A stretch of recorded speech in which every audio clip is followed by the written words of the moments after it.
Hola, soy Marvin Vélez y este es mi canal, un espacio para profundizar en la palabra de Dios, reflexionar sobre la vida cristiana desde el nuevo pacto y crecer en una fe viva, libre de religiosidad y centrada en Cristo. Bienvenido. Dios me los bendiga a todos, bienvenidos a un programa más de Leo Vélez. Esperamos que siempre sea de bendición lo que estamos compartiendo acá. Hoy tengo en el programa a una hermana muy querida, muy fiel y de muchos años ya de conocerle, mi hermana Roxana Abarca, pero yo quisiera que ella misma se presentara y también enviara un saludo para todos los que van a escuchar y a atender este programa.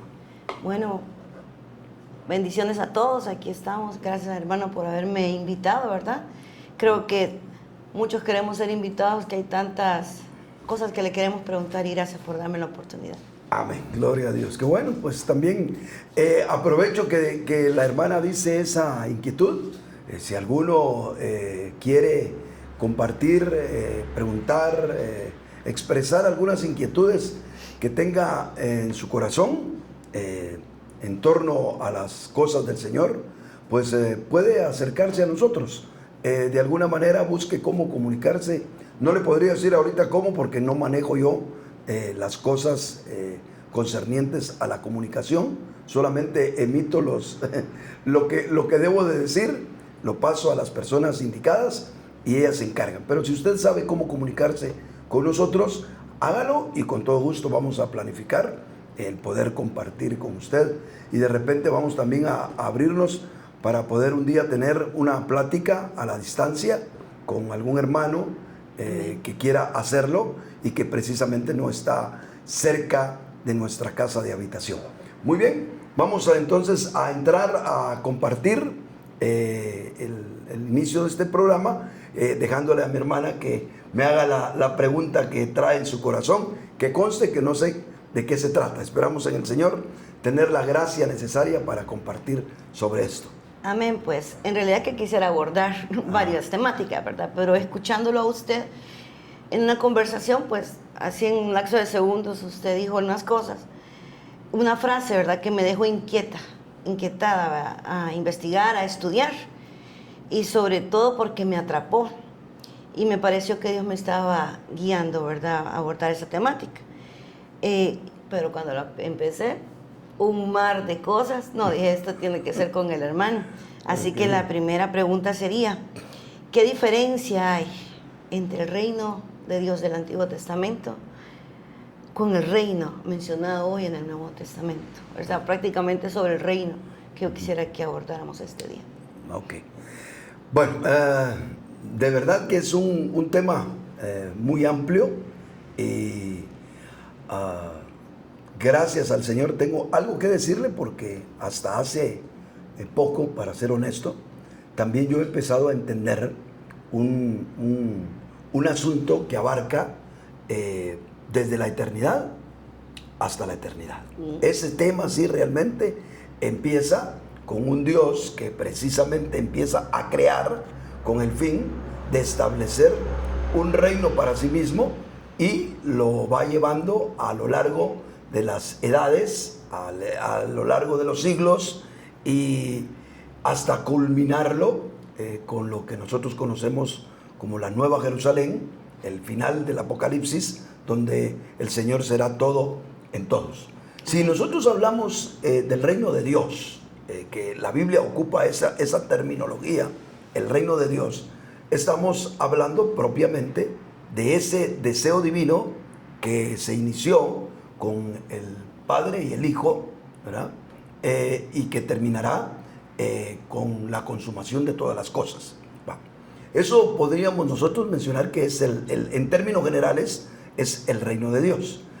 La diferencia que nosotros encontramos radical entre el Antiguo y el Nuevo Testamento es que Dios le permitió a una nación llamada Israel que tuviera la administración, por usar la palabra, de lo que es el reino de Dios en aquel entonces. Entonces, el reino de Dios se hizo presente a través de los hombres de Dios, especialmente gente como David, por ejemplo, que pudieron manifestar los deseos de Dios a través del gobierno que ellos estaban ejerciendo. Obviamente, ese reino era un reino limitado a una nación, lo cual Dios tenía en sus planes, pues que se extendieran y se siguieran extendiendo. Lo que pasa es de que a la vez de que este reino le había sido otorgado a la administración del pueblo de Israel, también le fue dada la ley. Y la ley era un pacto temporal que habría de terminarse y que habría precisamente de abrirse con el nuevo pacto, que sería lo que Cristo Jesús hizo por nosotros en la cruz y todo lo que implica eso. Entonces, cuando viene el Nuevo Testamento, nosotros encontramos que lo primero que aparece en los evangelios es precisamente el anuncio de dos grandes personajes. El primero es Juan el Bautista y el segundo, obviamente, nuestro Señor Jesucristo, los cuales empezaron su predicación diciendo: arrepentidos porque el reino de los cielos se ha acercado. Ellos empezaron a decir eso. Esta es la manifestación precisamente del reino en su carácter celestial, deseando el Señor encontrar la manera y las personas con las cuales habría de establecer una vez más en la tierra su reino bajo otro punto de vista. Obviamente a ese tiempo ya le había sido quitado el reino a Israel. Sí. De hecho, hay pasajes en la Escritura donde por parábolas y de forma directa el Señor dice que le fue quitado el reino a Israel y se le dará a un pueblo que haga o que tenga frutos de él. Entonces, ¿qué hizo el Señor? Por eso es que dice la Escritura: el reino de los cielos se ha acercado, porque en ese tiempo el Señor necesitaba terminar de establecer todas las cosas.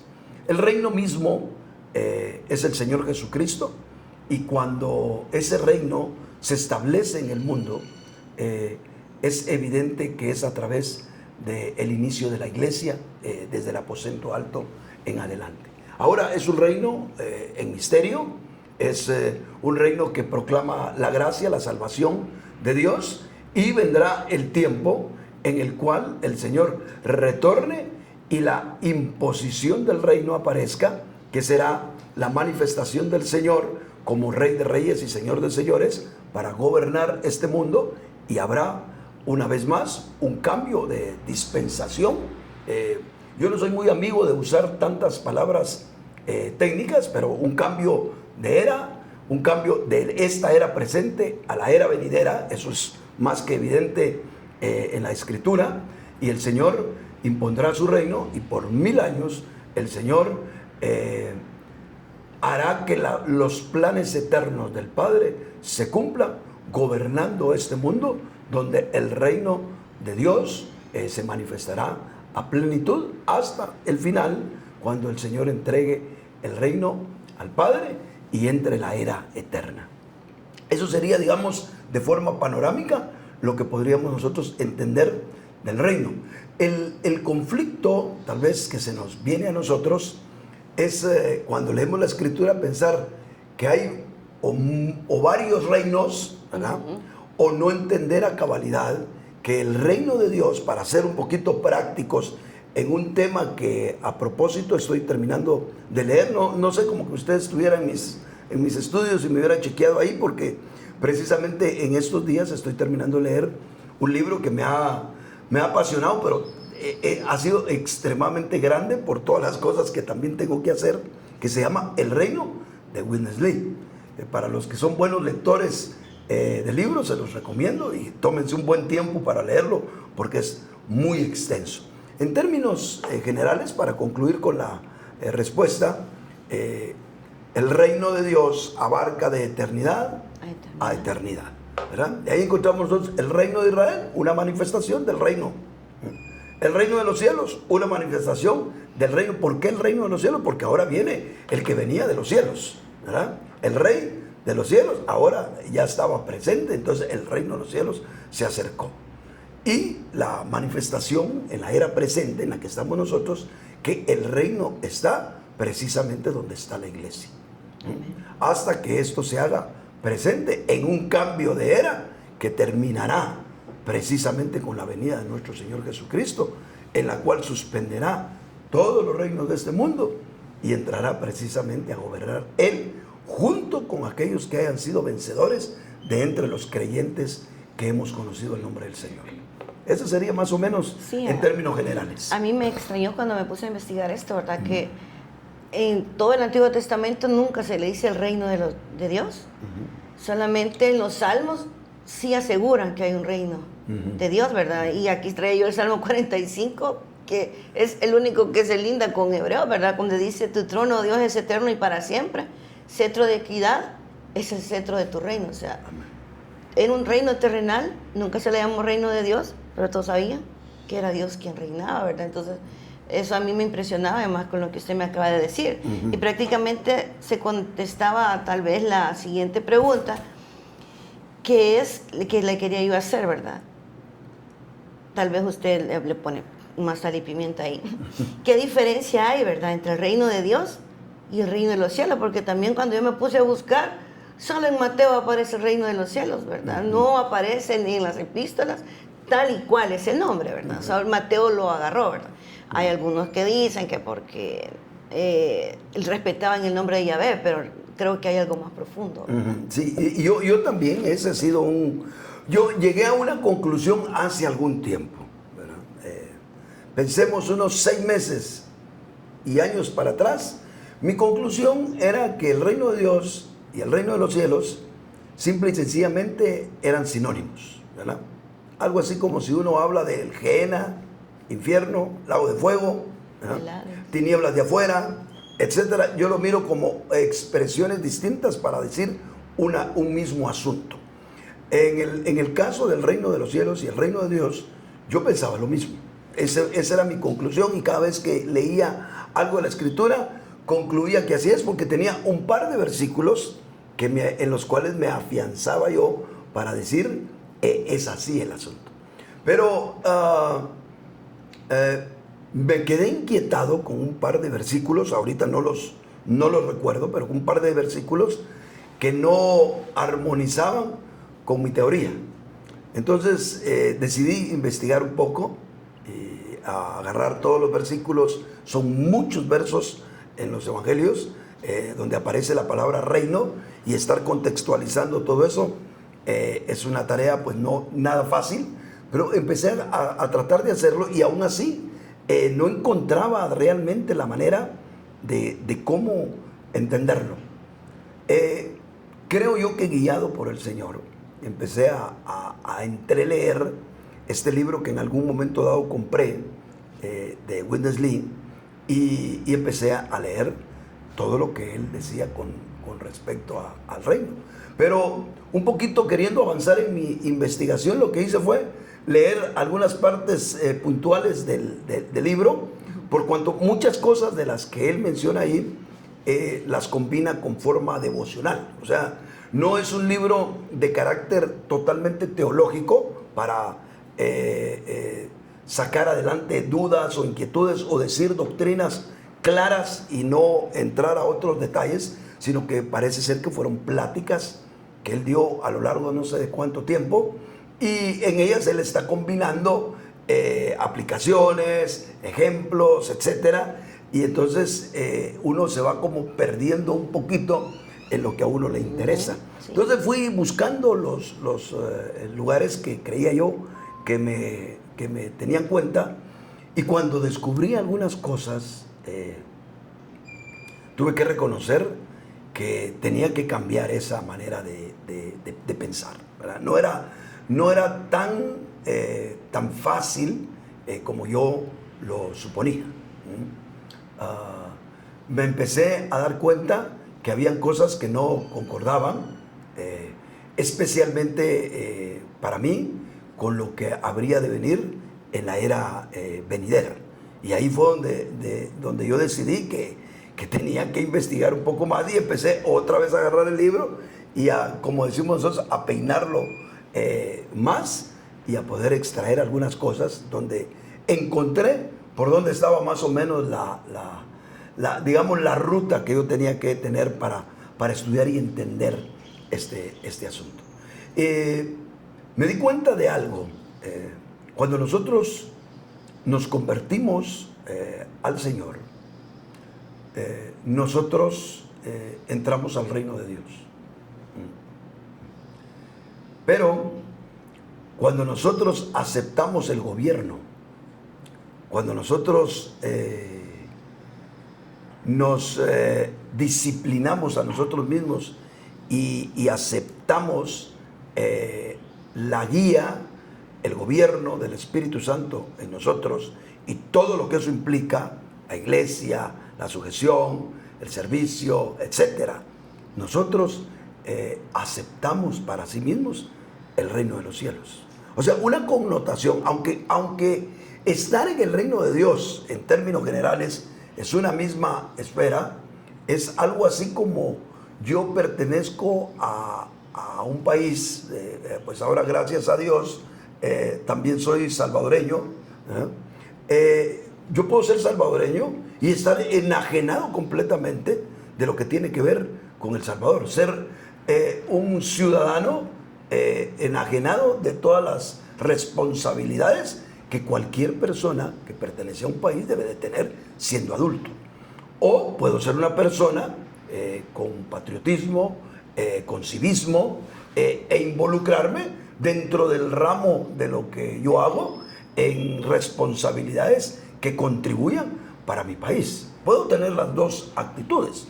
Puedo ser de aquellas personas que andan evadiendo impuestos, viendo cómo no pagan aquí, no pagan allá, hacer esto, hacer lo otro.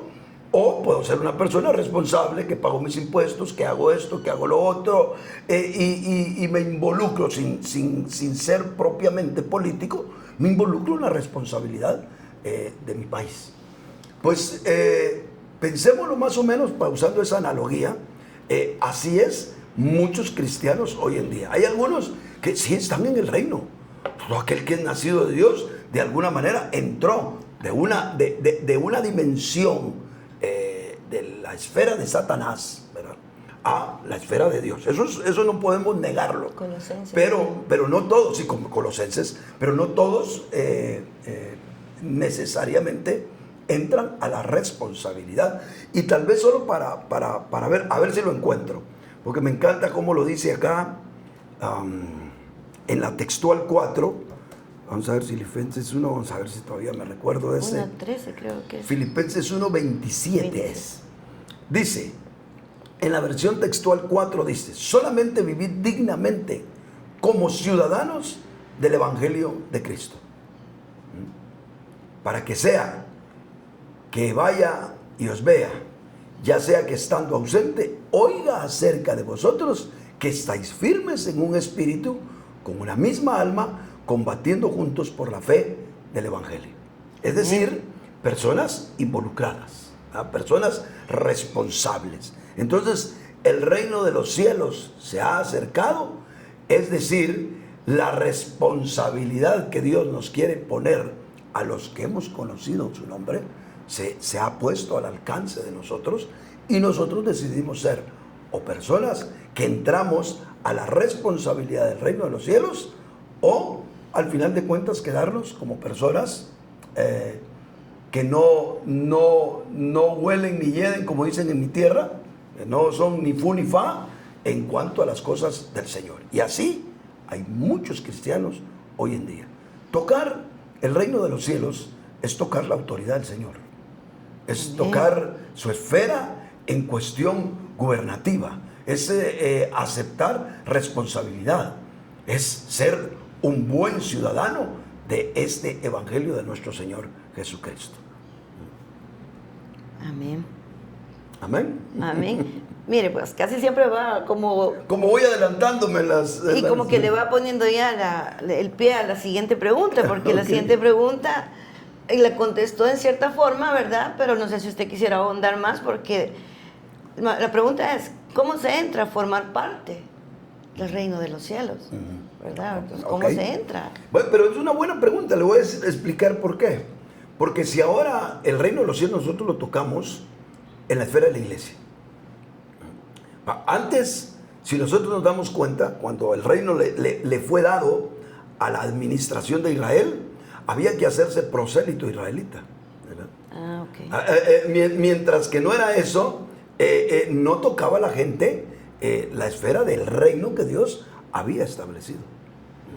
Entonces había que asimilarse a Israel, como le pasó a algunas personas como Ruth la Moabita y algunos otros más que terminaron siendo parte. De hecho, si nosotros lo vemos, no fue por raza. Israel no fue establecido por raza, porque los mismos patriarcas eran personas de razas de la tierra, de las que estaban ahí, y el Señor los tomó y estableció con ellos una nación. De ahí, a partir de eso, los que nacían consanguíneamente pues eran parte de Israel, pero en la realidad Dios estableció una nación, ¿verdad? Un pueblo al cual le delegó eso. Para que usted pudiera estar, en eso, usted tenía que ser parte de Israel. Ahora, el reino, dice la Escritura, que fue, y tal vez detrás de cámaras me ayudan a buscar ese pasaje, esa parábola, donde el Señor dice que le fue quitado el reino a Israel y le fue dado a un pueblo que diera frutos. De él que se está refiriendo proféticamente a la iglesia. Vale. Ahora que el reino está, ¿en dónde? ¿Dónde podemos encontrar el reino de Dios? No lo podemos encontrar a nivel de una nación, es absurdo. El Señor decidió que ya no más iba a tratar de esa manera, y son de las cosas que vale la pena que uno las vaya teniendo en cuenta a la hora de estudiar un poquitito más la Escritura. Pero ¿dónde fue que Dios... Mateo 21:43. Gracias, hermana. Ya ahorita lo vamos a leer.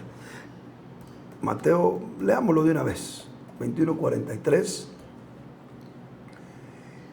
Dice, bueno, vamos a leer desde el 42. Jesús les dice: ¿nunca leísteis las Escrituras? La piedra que desecharon los edificadores, esta llegó a ser cabeza del ángulo. Está refiriéndose a Cristo mismo, y los edificadores eran todos los hijos de Israel. De parte del Señor se hizo esto, y es maravilloso a nuestros ojos. Por esto os digo que el reino de Dios os será quitado y será dado a un pueblo que produzca los frutos de él. Entonces, es evidente que el reino sí estuvo en la nación de Israel. Lo asentó ahí el Señor. No todos lo manifestaron, porque hay unas ciertas condicionantes para que el reino se manifieste. El reino de Dios ahí estaba. No. Ese regio gobierno divino no aparecía a menos que aparecieran hombres fieles como Samuel, como David, etc. Entonces, ahí estuvo el reino. Pero dice claramente que ese reino habría de ser quitado. Por eso la nación de Israel fue erradicada, y debemos de tener en cuenta, ese es criterio muy personal, y no para debatirlo, pero no creería yo, ese es mi criterio, que la nación llamada Israel de hoy sea la nación de Israel establecida por Dios. Tiene nada que ver la nación de hoy con la nación de que Dios estableció, el pacto que Dios hizo con una nación, ¿verdad? Eso se terminó, Dios los dejó, aunque ellos siguen siendo consanguíneos de los antepasados, pues indudablemente que sí, ¿verdad? Mezclada su sangre, sí, pero siguen siendo, en cuestión de linaje yo no estoy discutiendo. Yo estoy discutiendo que la nación que se estableció alguna vez en el Antiguo Testamento, esa dejó de existir y no existe ahora. Eso es mi criterio. No vamos a ahondar más en este asunto. Pero entonces el punto es que el reino de Dios fue quitado a Israel y se le dio a otro pueblo. Entonces, si hoy en día, bajo no un versículo, una buena cantidad de versículos en el Nuevo Testamento, podemos encontrar nosotros que el reino está en la esfera de la iglesia, Entonces, para tocar el reino, hay que tocar la iglesia. Al igual que antes había que participar y ser de alguna manera asimilado por Israel para poder participar de ese reino que estaba ahí. Así como la reina de Saba fue a visitar a Salomón, etc. Hoy nosotros tocamos la esfera del reino cuando entramos a la esfera de la iglesia.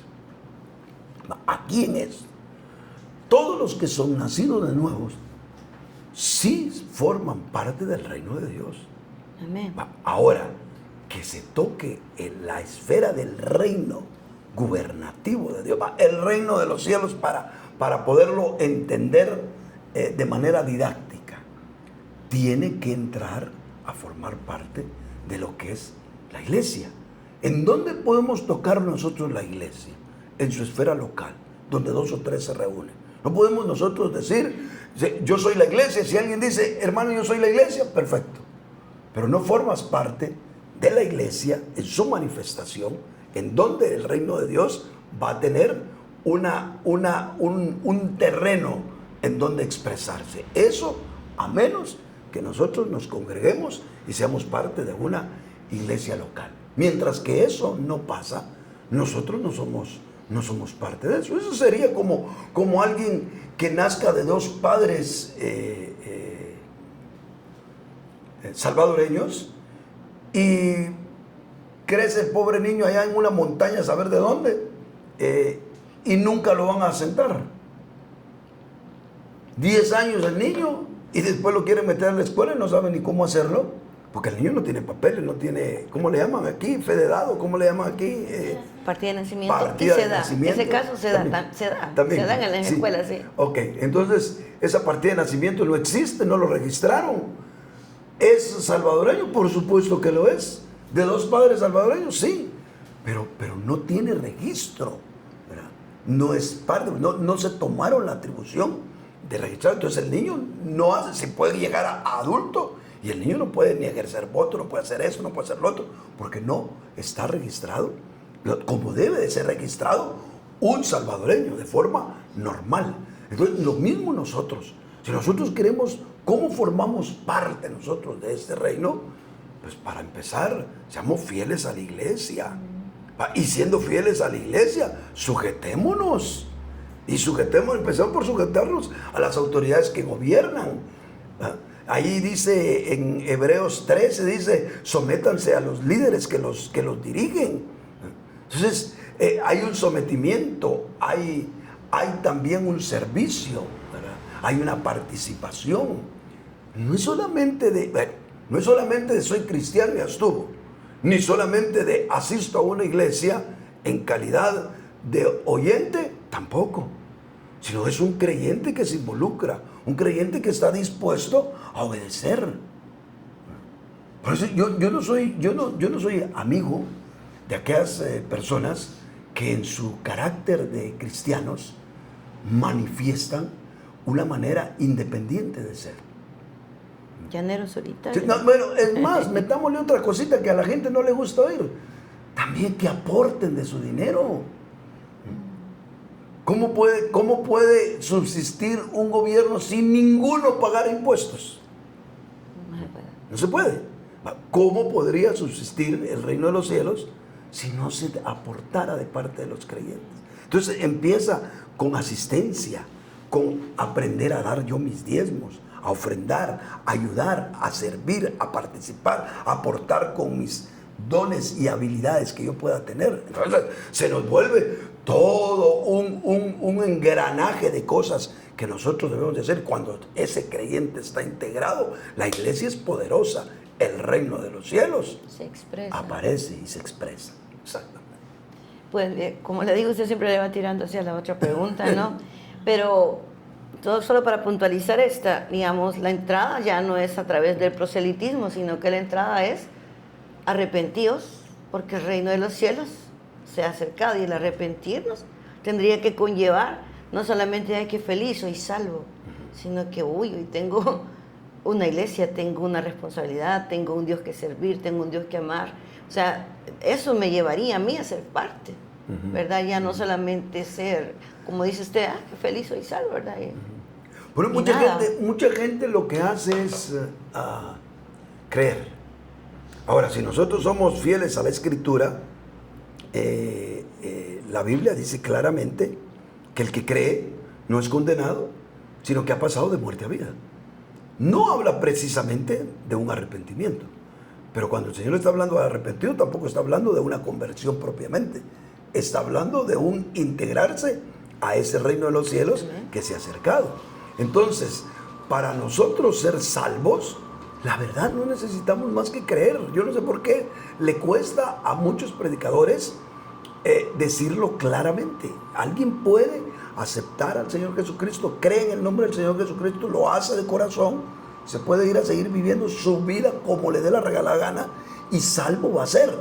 Por supuesto, ¿cómo va a ser salvo? Eso es harina de otro costal, pero de que es salvo en la eternidad, cuando todo se acabe, ¿verdad?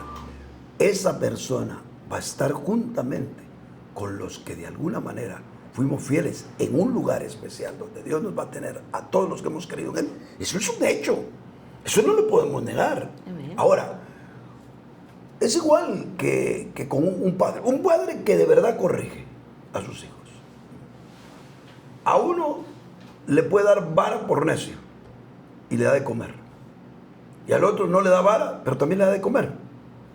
En la realidad, a todos les da los beneficios de hijo. La casa, el vestido, el estudio, todo. Solo que uno está recibiendo más palo que el otro por su necesidad. Ténganlo por seguro. Todos ténganlo por seguro. Los que son hijos.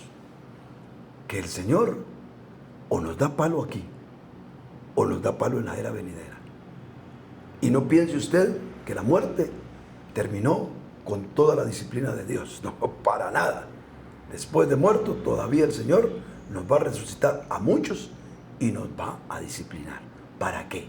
Para que en la era eterna, todo el que haya entrado anhele estar en ese lugar. Porque el Señor a todo aquel que toma por hijo lo disciplina. Lo que no nos damos cuenta es que o nos disciplina acá o nos disciplina del otro lado, pero que nos vamos a la eternidad sin disciplina, olvidémonos.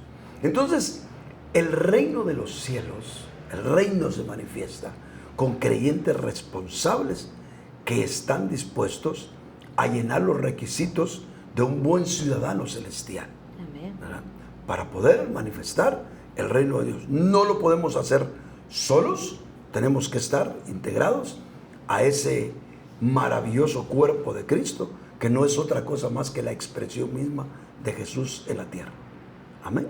Amén, no le digo porque usted siempre va pateando la siguiente pregunta, porque la pregunta que yo también le tengo aquí es la iglesia, la expresión del reino de los cielos. Es la iglesia. Es la iglesia. Sí, es la iglesia. Sí. Por eso la iglesia, que es de un carácter orgánico, no tiene nada que ver con las organizaciones, con la iglesia tal, con la iglesia, eso es asunto de los hombres. Amén.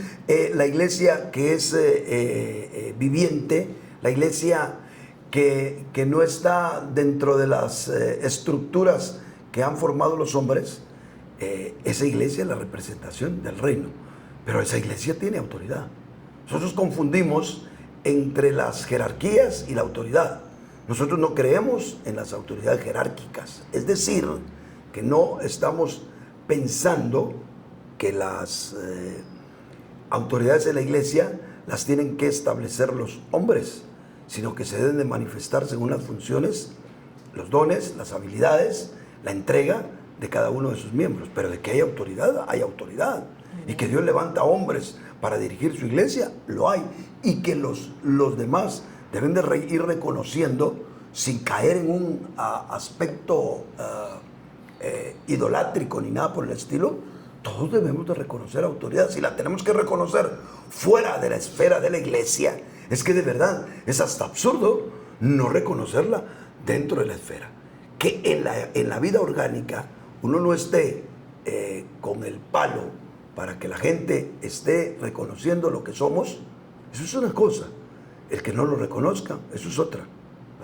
La humildad, la sencillez, la no pretensión de los hombres de Dios no se debe de confundir con la falta de autoridad. Son dos cosas muy distintas. La verdadera autoridad no se impone, sino que simple y sencillamente se expone. Y los que son verdaderamente sujetos no están obligados, sino están seducidos por el amor al Señor y su deseo de servir en los planes eternos de Dios. Amén. También la otra tiene algo que ver, ¿verdad? Que usted poquito a poco lo ha ido contestando, ¿verdad? ¿En dónde o en qué esfera la iglesia expresa el reino de los cielos? En la esfera de hombres fieles, pues, porque no es a través de, como usted acaba de mencionar, ¿verdad?, denominaciones y todo eso, sino que aquel fiel que está produciendo fruto, porque así dijo el Señor, se le dará a una que produzca frutos, ¿verdad? Correcto, Entonces, correcto. ahí se contestó.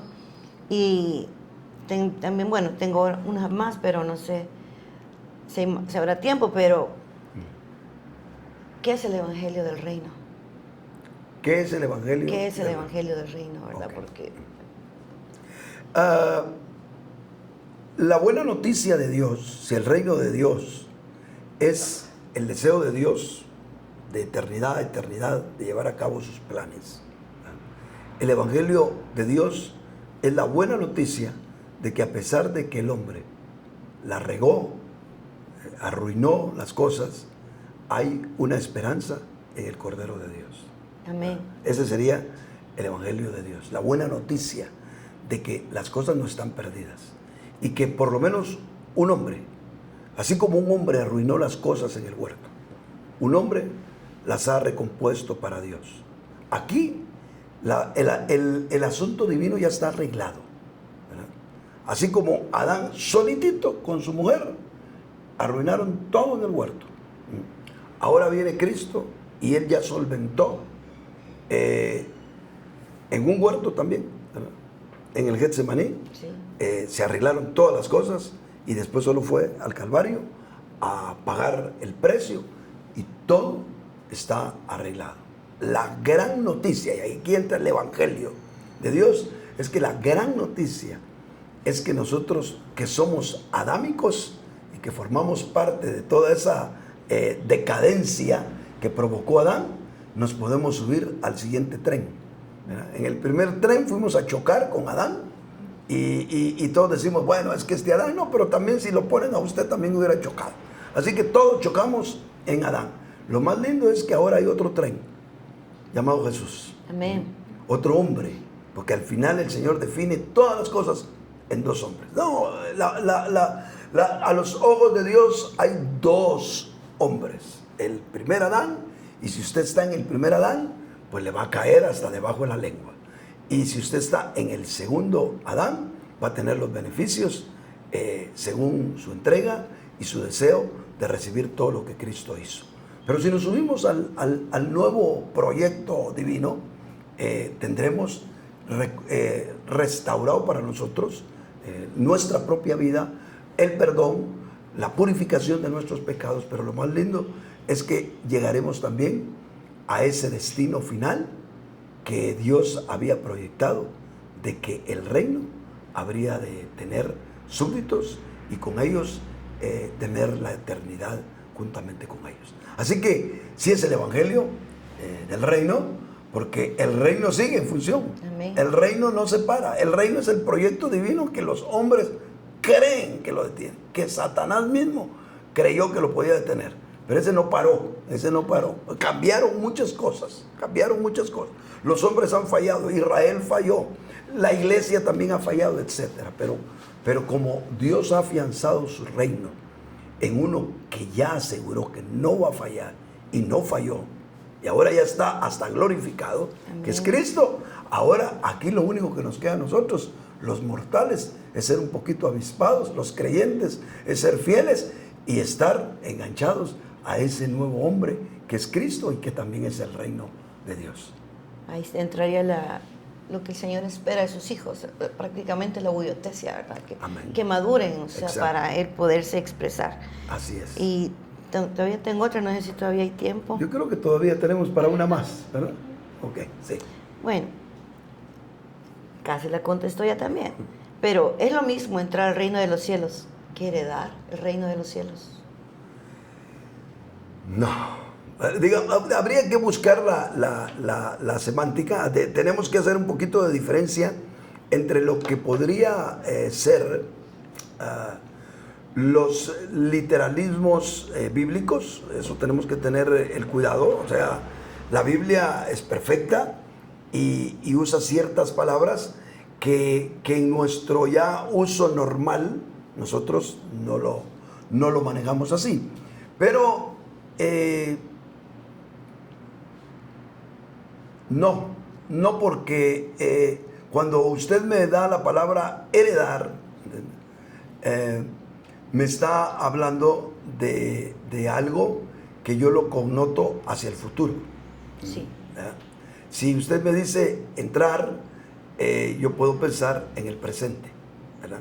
Si estoy tomando la connotación adecuada de la pregunta, entonces no es lo mismo, porque los que aún participen del reino en el tiempo actual, pensamos que estamos en la iglesia, servimos, amamos a los hermanos, etc. Todavía con eso, el que nos está juzgando es nuestro Señor. Amén. ¿Verdad? Y con ello, solo Él en el tribunal de Cristo va a definir si nosotros somos lo suficientemente fieles para Él. No ni siquiera para la iglesia, porque da acá la casualidad que hay hermanos que son muy fieles para con el líder, ¿verdad? Y el líder dice, no hombre, estos hermanos son el pivote que yo necesito para mi ministerio. Él, Dios, solo Dios sabe si esas personas que les confía un líder también son de confianza para Dios. Si a los ojos, digamos, yo tengo aquí a varias personas, unos detrás de cámaras, de hecho tengo también a mi nieta detrás de cámara hoy. Si me preguntan, todos los que yo veo acá son fieles. De hecho, todos ustedes son colaboradores directos de lo que yo hago en el Señor. Pero qué bonito fuera que yo pudiera sacar un chequecito o un vale y le digo, este vale le sirve para entrar al reino de los cielos. Ahí se lo enseña el Señor cuando usted esté en el tribunal, pero no va a ser así. Entonces cada quien va a dar la medida. Entonces heredar el reino de los cielos es para aquellos que terminaron su carrera fieles, ¿verdad? Y por eso dice la Escritura, sé fiel hasta la muerte y yo te daré la corona, es decir, la herencia. Te voy a hacer que heredes el reino. No todos los salvos son herederos del reino, aunque todos los que son salvos estén participando del reino. Amén. Porque el participar es presente y el heredar es futuro. Sí, yo le hacía esta pregunta porque pues la iglesia se confía, ¿no? Ya estoy en una iglesia, ya recibí a Cristo y aquí yo traía Gálatas 5:21 donde dice envidia, homicidio, borracheras, orgías y cosas semejantes a estas, acerca de las cuales os amonesto, dice, como ya los he dicho antes, que los que practican tales cosas no heredarán el reino de Dios. Y la misma Escritura nos advierte que no nos juntemos con los borrachos, no los de este siglo, dice, sino los que siendo creyentes practican estas cosas, ¿verdad? Entonces, que la iglesia no se confíe, ¿verdad? Sino que camine en ese proceso del reino que el Señor tiene para nosotros. No, hay una medida básica y hay parámetros bíblicos claros, porque para mí el 90%, si no más, de todo el Nuevo Testamento es una instrucción del Señor para los salvos que quieran heredar el reino. Y un 10% es para los no convertidos que quieran conocer a Cristo. Uno cree a la inversa, cree uno que el Nuevo Testamento está atestado de cómo la gente puede hacer para conocer al Señor Jesucristo, pero es a la inversa. Es más, hasta versículos como ese famoso de yo estoy a la puerta y llamo, y lo aplicamos en términos evangelísticos pensando que el Señor está hablándole a personas que no lo conocen. No, le está hablando a su iglesia. Es su iglesia la que tiene que abrir las puertas para que Él entre. Entonces nos confunde todas esas cosas. Pero en la realidad, en los evangelios, por ejemplo, la ruta de la cruz y tantas cosas más que vemos nosotros están dirigidas para personas que deberían de haber conocido y ser engendradas por el Espíritu y tener el manual de cómo alcanzar la excelencia y heredar el reino. Para eso fue hecho los evangelios. Al no verlo así, nosotros le estamos atribuyendo una interpretación incorrecta, ¿verdad? Lo que pasa es que cuando vemos nosotros que dice, si tu ojo derecho te es ocasión de caer, mejor córtalo, que es mejor entrar sin un ojo a la vida que todo tu cuerpo ser echado al infierno. Y nosotros decimos, sí, ese no se convirtió al Señor. Tal vez se va a asustar cuando se dé cuenta que sí es un convertido. Sí. Entonces, versos como esos, el evangelio directo del Señor, digamos, el más, por usar una palabra, el más crudo, entre el evangelio que vemos en los evangelios y lo que vemos en las cartas de los apóstoles, el evangelio del Señor es bien directo, bien crudo, le está hablando a una nación que debería de ser convertida. Es algo así como que nosotros nos subimos a la iglesia y tenemos 100 personas enfrente y les estamos hablando a los que son hermanos en Cristo. Hasta diferenciamos y de repente entró un invitado, sabemos nosotros que tal vez él no conoce al Señor, pero los demás deducimos y sabemos que alguna vez levantaron su mano, etc. Que sean o no convertidos, eso sí ya no nos podemos meter nosotros.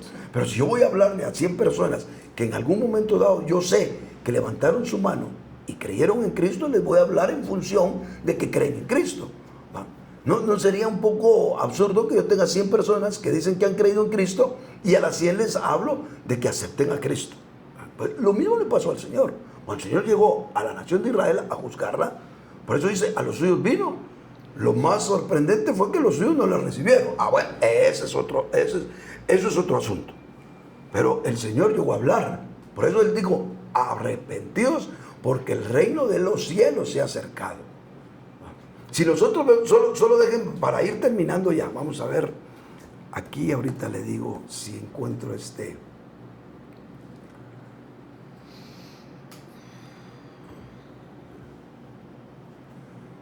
dice en el Evangelio de Juan, capítulo 3, dice,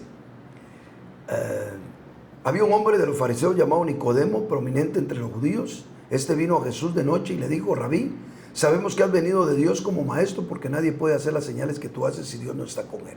Respondió Jesús y le dijo, en verdad te digo que el que no nace de nuevo no puede ver el reino de Dios. Amén. ¿Qué le está diciendo ahí? Que lo necesario era nacer de nuevo, ¿verdad? Entonces, ¿qué quiero decir yo con esto? Nacer de nuevo está bien, pero no es solamente lo que nosotros tenemos que hacer. Ahí está el punto. Ese es el inicio. Ese es el inicio de un proceso que el Señor quiere tener con nosotros. Por eso el Señor dijo, arrepiéntanse. Y arrepentirse no es solo llorar, no es solo estar quebrado. La realidad, la palabra de arrepentimiento, en su etimología, quiere decir volverse, dar media vuelta y regresar. Es más un cambio de mente que un llorar. Entonces, a nosotros muchas veces nos pesa lo que hacemos y seguimos en el mismo camino. Arrepentimiento es darnos media vuelta y regresar a donde tenemos que estar. Es decir, un cambio de ruta. Amén. Y eso es a lo que Dios está llamando.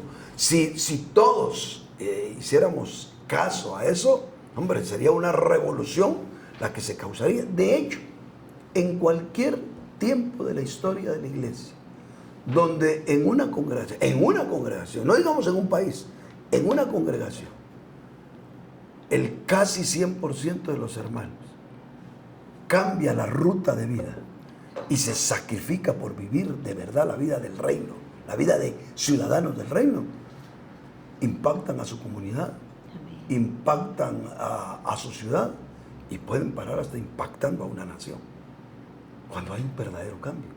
El conflicto es que si lo vemos, revisamos la historia de la iglesia en sí hay algunos fieles, algunas golondrinas que no hacen verano, ¿verdad? Pero cuando han pasado avivamientos, arrepentimientos tan claros que no es solo uno el que decide buscar a Dios, lo hacen prácticamente todos los hermanos de una comunidad. Y de una comunidad, no solo una iglesia, sino que paran otros y otros y otros. Cuando pasan cosas como esas, uno ve impactos, ¿verdad? Sobre esta roca edificaré mi iglesia, y las puertas del infierno no prevalecerán contra él.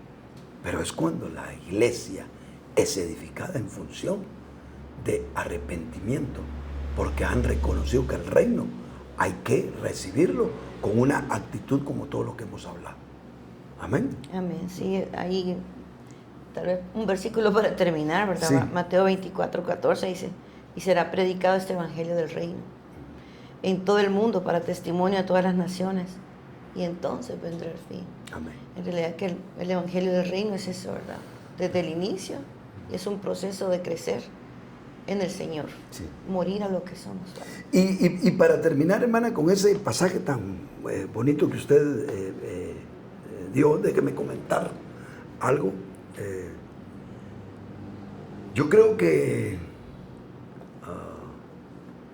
si pensamos nosotros, por lo menos en función de nuestras comunidades de iglesias o en nuestros pueblos latinoamericanos, como Guatemala, El Salvador, que es lugares de donde nos hemos desenvuelto en el ministerio, ¿cuánta gente no conoce al Señor? No solo cuánta gente no conoce, cuánta gente, aunque no ha aceptado a Cristo, ha oído hablar incansablemente del Señor. Yo diría que por lo menos yo doy fe que en estos dos países no hay persona mayor en uno de estos países en que no le hayan metido hasta en la sopa al Señor Jesucristo. Amén. De una o de otra manera, ya sea por los medios que existen, como también por los familiares, porque es casi imposible que hayan familias enteras, 2, 3 generaciones, que ninguno se ha convertido, pues, ¿no? Siempre hay más de alguno, y ahí está dándole la abuelita, el tío, el que sea. Yo veo una grande necesidad de que nosotros como iglesias nos volvamos a hacer lo que hizo Jesús, arrepentidos, porque el reino de los cielos se ha acercado. Es decir, debemos de hablar un evangelio con responsabilidad. Amén. Por supuesto, sabemos que eso puede ir en decremento a nuestros intereses humanos. Al Señor le pasó, a Pablo le pasó, y por qué no pensar que a nosotros nos va a pasar. Pero hay una responsabilidad como iglesia de decir: busquemos creyentes, personas, si no lo conocen, que se conviertan, y si lo conocen, que sean responsables, tanto el recién convertido como el que anda más perdido que el hijo de la llorona en su vida. Necesitan encontrarse con el evangelio del reino y entender que Dios quiere hijos maduros, hijos responsables, ¿verdad? Que sea predicado este evangelio del reino, porque tal vez por eso el fin no viene, porque el Señor tiene misericordia y esperando a que muchos entren al arrepentimiento para no ser juzgados por el Señor en aquel día. Y dar frutos. Y dar frutos. Y dar frutos, que para eso, pues, por eso fue cambiado el reino, ¿no? Para que el pueblo que venía diera fruto. Diera frutos. Correcto, así es, hermano. Amén, hermano. Amén. Gloria al Señor. Qué alegría haber tenido a mi hermana acá, y de verdad un tema muy interesante. Esperamos que sea de bendición para ustedes, y como siempre se los digo, por favor, un like. Usted va a evangelizar, aunque sea así un poquitito, dándole un like a este programa, y haciendo un comentario todavía abona más a que otras personas puedan conectarse con este programa. Dios me lo bendiga. Amén. Bendiciones.